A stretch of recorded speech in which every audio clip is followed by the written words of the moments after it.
नमस्ते भक्तों, welcome to the पुजारन sport. महर्षि उड़िया बाबा को भी एक उपासक ने प्रश्न किया था कि महाराज जी मन कैसे रुके। तो उड़िया बाबा ने उत्तर दिया नियम पालन से। यदि हम नियम पर दृढ़ रहें तो मन हमारा क्या कर सकता है। नियम तो परमात्मा देखता है, हम लोग नियम पर दृढ़ नहीं रहते, इसी से हमारे देश की दुर्दशा है। संध्या वंदन तक का नियम जाता रहा है, भजन करने के लिए नियम की बड़ी आवश्यकता। हाँ, बड़े नियम की आवश्यकता है। तो जैसे प्रातः काल से सायंकाल तक की हर व्यक्ति की अपनी एक दिनचर्या होनी चाहिए। ऐसा नहीं कि आज हम 4 बजे उठे, कल 7 बजे उठे, पर फिर मन को आप कंट्रोल नहीं कर पाएंगे। मन के लिए एक दिनचर्या होनी चाहिए कि हमको 10 बजे सोना है, 4 बजे उठ जाना है, तो फिर 4 से 4:15 नहीं होना चाहिए। 4 बजे उठ जाना, ऐसा नियम बना ले। और उठ करके हमको थोड़ी देर नाम जप करना है, थोड़ी देर हमें वाणी जी का गायन करना है, थोड़ी देर हमें ध्यान, एक अपनी दिनचर्या। फिर हम अपने संसार के कार्य के नियम, जो संसार के कार्य हैं, उनको भी करते हुए भगवान को समर्पित करें। जैसे जो पद में है, जो आपको राष्ट्र सेवा मिली है, जो आपको समाज सेवा के पद मिले हैं, या आपको जो घर की सेवा के कार्य मिले हैं, उनमें बहुत धर्म पूर्वक आचरण होना चाहिए। अगर आप अधर्म आचरण करते हैं, अपने पद का दुरुपयोग करते हैं, तो आप सुबह जग करके थोड़ा माला चला लीजिए, फिर भी आपका कल्याण नहीं होगा, क्योंकि आप अपने पद का, अपने सेवा का दुरुपयोग कर रहे हैं। जैसे हम जानते हैं कि अधर्म आचरण है, ये अधर्मी है, हमें पता है दोषी है, और वो हमको कुछ धन दे देता है, और हम उसको मुक्त करवाने की बात सोचते हैं, और जो निर्दोष है उसको फंसा देते हैं। अब तुम चाहे जितना माला चलाने की कोशिश करो या दान पुण्य करो, वो तुम्हारा अधर्म आचरण, वो अधर्म का धन तुम्हें सतमार्ग में नहीं जाने देगा। नियम लेना चाहिए कि जिस पद में है, जिस धर्म में है, जिस कर्तव्य में है, चाहे कुछ भी हो जाए, हम अपने कर्तव्य से विमुख नहीं होंगे। जितना जप महान है, उतने कर्तव्य महान है। दोनों बातें समझना है। जब माला फेरा और इसके बाद बेईमानी, अधर्माचरण, इनका कोई नियम नहीं है कि हमें कैसे चलना है, तो वो माला काम नहीं कर पाएगा, क्योंकि उसका तभी सत्य भाव माना जाएगा माला जपला जब धर्माचरण है। धर्माचरण नियम से। बोले वो बड़े कट्टर नियम वाले हैं, उनको घूस नहीं, आप उनको भयभीत करके नहीं काम करवा सकते, प्रलोभन में काम नहीं करा सकते। ये हमारी गृहस्थी है ना, तो गृहस्थी के पालन के लिए धन चाहिए, और धन के लिए हम धर्म को आगे रखें, धन को नहीं। धर्म को, हमारा कर्तव्य क्या, प्रायः जैसे पूज्य बाबा ने कहा, आज हमारे देश में बहुत दुर्दशा हो रही है। दुर्दशा हो रही, क्यों? क्योंकि सब अपनी जगह से गलत हो रहे हैं।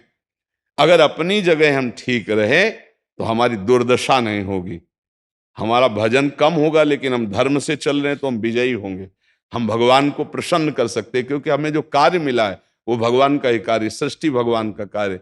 जैसे नए बच्चे कुछ वकालत पढ़ रहे थे, तो यहाँ के प्रश्न किया था कि हम जानते हैं कि वो दोषी नहीं है, हम जानते हैं कि वो दोषी है, पर दोषी हमें पैसा दे रहा है, तो हम वकालत पढ़ी इसीलिए, हम उसको जिताएंगे, तो ये क्या कोई पाप है? तो उनका खुला पाप है। बोले नहीं, हमारी कोई ऐसा कंपनी दो, ऐसा कुछ बोले कि हमारी कंपनी को ये सिखाया जाता है, तो हमको तो ये करना ही होगा, अगर नहीं करेंगे तो हमारी वकालत का मतलब क्या रहा? तो नहीं, वकालत का मतलब अधर्मी को मुक्त करवाना नहीं है। वकालत का मतलब अधर्मी के सबूत एकत्रित करके उसको दंड दिलवाना है, और धर्मात्मा को मुक्त करवाना है। अब इसके लिए आपके पास अर्थव्यवस्था अगर कमजोर भी है, तो धर्म व्यवस्था आपकी पूरी है। धर्म व्यवस्था ठीक है तो परिवार स्वस्थ रहेगा, सुखी रहेगा, भगवान आप पर प्रसन्न रहेंगे। अच्छा, फिर हमने तर्क रखा कि जैसे आपकी बहन के साथ कोई गलत व्यवहार करे, आपको पता है, और वो आपको 10 लाख रुपया घूस दे, तो क्या आप उसका पक्ष लेंगे? नहीं। तो फिर दूसरी बहन के साथ किया है। अब यहां विचार करना है ना, अपने भाई का अगर कत्ल किए हो, मुझे पता हो कि ये दोषी है, तो क्या हम पैसे से उसको मुक्त करने देंगे? लगेगा कि जान की बाजी लगा देंगे, और तुम्हें हम, ऐसे ही एक गरीब आदमी की किसी ने हत्या की है, तो आपका पक्ष बनता है। पर यह ज्ञान कहां मिलेगा? बिना अध्यात्म के ये ज्ञान तो मिलेगा नहीं। ज्ञान तो इस बात का मिला कि कैसे पैसा कमाया जाए। अच्छा, वो पैसा यदि अधर्म से आया है तो आपकी दुर्दशा कर देगा, आपकी बुद्धि भ्रष्ट कर देगा। तो जो बाबा कह रहे हैं कि आज हमारे समाज की बड़ी दुर्दशा हो रही, उसका कारण यही है कि हमें अध्यात्म का ज्ञान नहीं, हमें धर्म का ज्ञान नहीं, और बड़ी बड़ी गलतियां हो जाती है। बिल्कुल पता है आदमी निर्दोष है और हम धन के प्रभाव से उसको दंड दे देते हैं। वो दंडा भगवान जब आपको पलट कर देंगे तो आप सह नहीं पाओगे, उसका परिणाम बहुत बुरा होता है। तो इसलिए समाज को चाहिए अपने अपने कर्तव्य का पालन करते हुए एक नियमावली बना ले। जैसे कुछ दुकानों का नियम होता है कि वहां फिक्स रेट होता है, नहीं होता?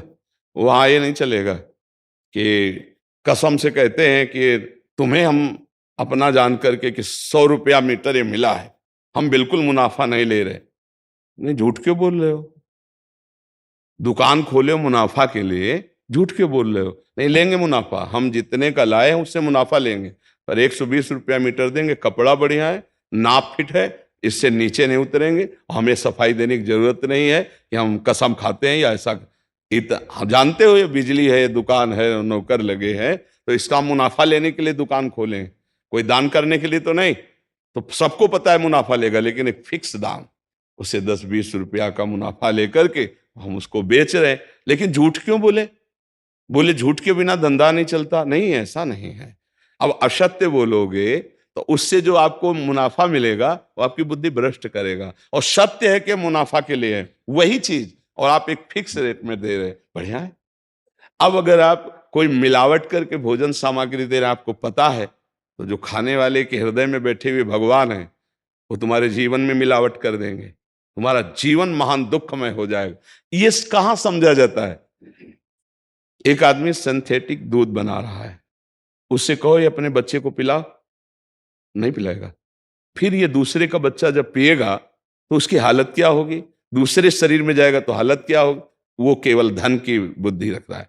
एक आदमी घी में केमिकल मिला रहा है, एक ऐसे अभक्ष्य पदार्थ मिला है, वो स्वयं नहीं खाएगा, लेकिन वो होटलों में भेजा जाएगा, हजारों लाखों लोग खाएंगे, बीमारी बढ़ेगी, उसको रुपया से मतलब है। ये चीज, ये दुर्दशा हर जगह धर्म का ज्ञान न होने के कारण फैल रही, नहीं फैल रही। एक मरीज बीमार है, असली दवाओं में पैसे ज्यादा है, नकली दवा लेकर के असली के दाम में बेच देना, उसको बिल्कुल फायदा ना होना। लेकिन परमात्मा देख रहा है, तुम जानते हो नकली दवा है, वो तो नहीं जानता बेचारा, ज्यादा पढ़े लिखे नहीं, किसान आदमी गांव का आया है, तुमने दे दिया और उसने पैसा दिया असली के।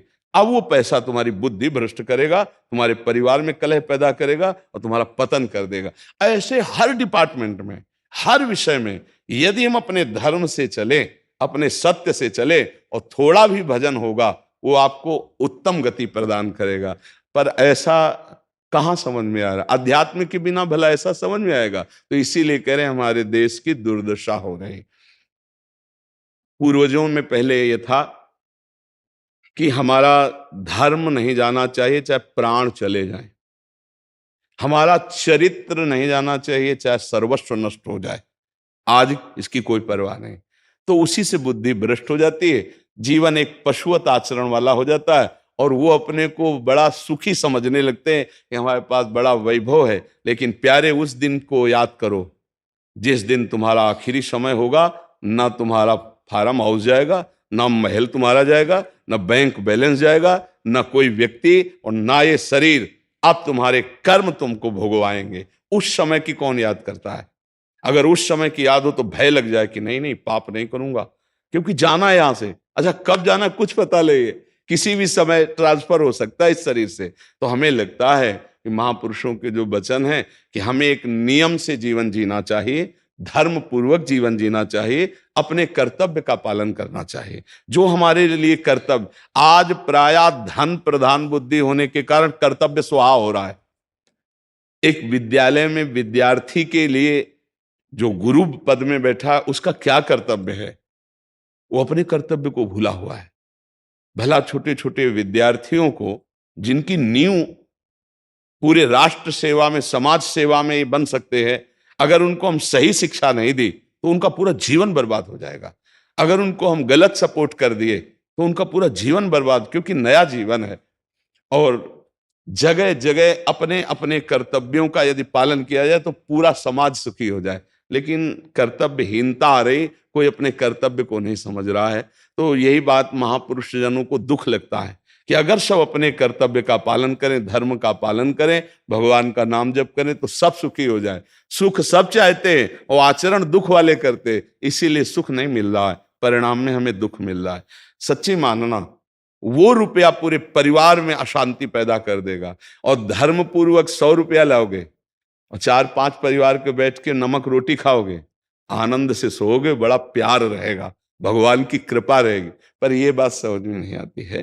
तो ये वृत्ति अगर छोड़ी ना जाएगी तो कुछ भी कर लो, कहीं भी दान पुण्य कर लो, लाभ नहीं मिलेगा। अगर दान देने की बात कही गई है तो धर्म पूर्वक कमाए हुए धन से। अगर आप मेहनत से कमाए हो ना, 10 रुपया दे दोगे ना, तो 10 रुपये का वो आटा लाके अगर 2 रोटी खाएगा तो खूब वजन होगा। और आप 1 लाख रुपया बेईमानी कर रख दोगे ना, तो बैठे बैठे वो गंदा ही सोचेगा, वजन नहीं होगा। उसका गंदा सोचना और आपका गंदा करना दोनों मिल करके, उसके कारण भी तो आप बने ना, तो आपका ही पतन हो जाएगा। उसको तो भगवान बचा लेंगे क्योंकि भगवान की शरण में है। तो मुझे लगता है अधर्म के धन से कभी किसी को लाभ नहीं मिलता। तो अपने कर्तव्य का पालन करते हुए यदि नाम जप किया जाए तो बहुत जल्दी हमको लाभ प्राप्त हो जाए। बहुत सुंदर मतलब ये चर्चा होती है, अगर आप लोग इसको धारण कर लें तो निहाल हो जाएंगे। सच्ची कह रहे, ये जो बातें हैं ये बहुत सुंदर जीवन को पुष्ट करने वाली हैं, पर आप धारण कर लें तो बात है। नहीं तो जैसे लाभ दिखाई दे रहा 50,000, तो ये बातें भूल जाओगे, ये बातें अच्छी नहीं लगेंगी। हे यार, बहुत बढ़िया काम घर में आएगा, पर हमारी ये बात ध्यान रखना, वो 50,000 घर में अशांति पैदा कर देगा। सच्ची मानना, आप धर्म से चलना, धर्म से चलोगे तो भगवान तुम्हारी रक्षा में रहेंगे। अधर्माचरण, देखो कैसी कैसी घटनाएं होती हैं। बढ़िया कार है, फिल्मी गाना लगाए चल रहे हैं, और वो एक्सीडेंट हुआ, आग लग गई, बाहर निकल ही नहीं पाए, वो अंदर ही जल गए। क्या हुआ? ये करोड़ों रुपए की कार भूंज दिया तुमको अंदर ही बैठाल के, धू धू करके आग लग गई, अंदर जल। ऐसे जलना चाहते हो या भगवान के आनंद में चिंतन करके शरीर छोटे हो फिर दाह संस्कार हो ऐसे कि सब लोग भगवान के नाम का कीर्तन करते ही जा रहे, फिर आपका अंतिम संस्कार वहां जीवित जल गए? क्या हो सकता है? एक एक पल तुम्हारे कर्म का हिसाब होगा, एक एक सेकंड का। ऐसे कर्म करो कि हमारा अच्छा हिसाब हो, बुरा हिसाब। ये मत समझो कोई देख नहीं रहा, वो देख रहा है जिसको हिसाब करना है, वो देख रहा है। उसके लिए कोई वकील या किसी सबूत की जरूरत नहीं होती, वो सर्वांतर्यामी आपके अंदर बैठे ही देख रहा है। तो सदैव जैसे सत्संग सुन रहे हैं, तो अगर हाथ जोड़ के प्रार्थना है, थोड़ी भी बात मान लोगे तो आप सच्चे सुख के मार्ग में चलने लगोगे।